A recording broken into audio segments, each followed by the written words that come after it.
नमस्कार दोस्तों, मैं कोमल और आप देख रहे हैं इनसाइड लाइव। आज हम चल रहे हैं बिहार के दिलचस्प राजनीतिक अखाड़े में, यानी कस्बा विधानसभा से। यहाँ का इतिहास, यहाँ के लोग और यहाँ का वोटिंग पैटर्न सब कुछ बड़ा ही धमाकेदार है। चलिए 18 मिनट की इस कहानी में जानते हैं कस्बा का चुनावी मिजाज, नेताओं का सफर और जातीय गणित का असली खेल। कस्बा विधानसभा बिहार की उन सीटों में से है जो पूरे राज्य की राजनीति पर असर डालती है। ये सीट पूर्णिया जिले में आती और अब तक यहाँ 13 बार चुनाव हो चुके हैं। खास बात यह है कि इस सीट पर हमेशा राष्ट्रीय दलों की टक्कर होती है। क्षेत्रीय दल बस नाम भर के लिए उभरते हैं, लेकिन मुकाबला होता है सीधा कांग्रेस बनाम बीजेपी। अगर इतिहास देखें तो 13 में से 8 बार कांग्रेस ने यहाँ परचम लहराया। बीजेपी ने 3 बार जीत दर्ज की, जबकि समाजवादी पार्टी और जनता दल एक बार जीत पाए। 1995 का चुनाव यादगार रहा। उस वक्त बीजेपी के उभरते नेता प्रदीप कुमार दास ने जनता दल के दिग्गज नेता शिवचरण महतो को हराकर बीजेपी का खाता खोला और यहीं से प्रदीप दास की कहानी शुरू हुई। प्रदीप कुमार दास इस सीट के लिए एक बड़ा नाम। 1995, 2000 और 2005 में लगातार 3 बार विधायक रहे। वो आज भी बीजेपी का चेहरा है। 2010 में कांग्रेस ने वापसी की और प्रदीप दास को हार का सामना करना पड़ा, लेकिन उनका मैदान छोड़ने का इरादा कभी नहीं रहा। 2015 में कांग्रेस के मोहम्मद अल्फाक आलम ने प्रदीप दास को हराकर जोरदार वापसी और 2020 के चुनाव में तो अफाक आलम ने एक बार फिर जीत हासिल की। 2020 का नतीजा दिलचस्प रहा। अफाक आलम को 77,410 वोट मिले, जबकि एलजेपी के प्रदीप दास को 60,132 वोट मिले। तीसरे नंबर पर हम पार्टी के राजवेंद्र यादव 23,716 वोटों के साथ रहे। जीत का मार्जिन रहा 17,278 वोट। कस्बा का चुनावी गणित पूरी तरह जातीय समीकरण पर टिका है। यहाँ वैश्य समुदाय सबसे बड़ा वोट बैंक है, उसके बाद यादव और मुस्लिम वोटर बड़ी संख्या में। परंपरा ये है कि वैश्य वोटर एनडीए की तरफ झुकते हैं, जबकि मुस्लिम और यादव वोटर महागठबंधन यानी कांग्रेस आरजेडी खेमे में साथ रहते हैं। इसके अलावा कोयरी, रविदास और पासवान मतदाता भी अहम भूमिका निभाते हैं। यहाँ करीब 2,64,000 वोटर हैं, जिसमें 52% पुरुष है और 48% महिलाएं हैं। मुस्लिम वोटर का असर सबसे ज्यादा है, जो हर पार्टी की रणनीति तय करता है। इसलिए हर बार कांग्रेस और बीजेपी दोनों इसी वोट बैंक को साधने में जुटे रहते हैं। कस्बा की असली लड़ाई हमेशा बीजेपी और कांग्रेस के बीच रही है। प्रदीप दास और अफाक आलम इस मुकाबले के सबसे बड़े चेहरे हैं, क्योंकि जहां बीजेपी को वैश्य समुदाय का मजबूत समर्थन मिलता है, वहीं कांग्रेस को मुस्लिम और यादव वोटरों का भरोसा मिलता है। 2020 के चुनाव के बाद कांग्रेस का मनोबल बढ़ा है। अफाक आलम लगातार लोगों से जुड़े हैं, विकास कार्यों का हवाला देते हैं। दूसरी ओर बीजेपी प्रदीप दास के अनुभव और संगठन की ताकत पर भरोसा कर रही है। आने वाले चुनाव में दोनों पार्टियां पूरी ताकत झोंक देंगी।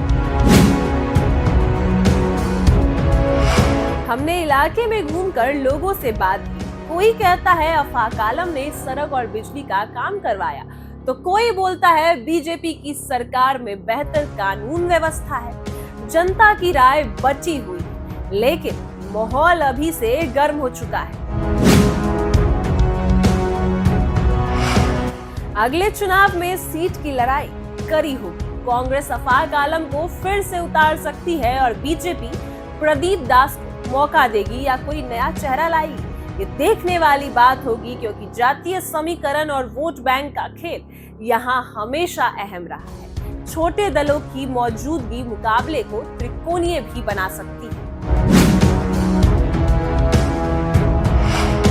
यहाँ के बड़े मुद्दे हैं रोजगार, सड़कें, शिक्षा और किसानों की दिक्कतें। जो भी उम्मीदवार इन मुद्दों को सही तरीके से उठाएगा, जनता का दिल वही जीत पाएगा। युवाओं में नौकरी की मांग सबसे बड़ी चुनावी एजेंडा बन रही है। कस्बा विधानसभा में हर बार कोई ना कोई ट्विस्ट देखने को मिलता है।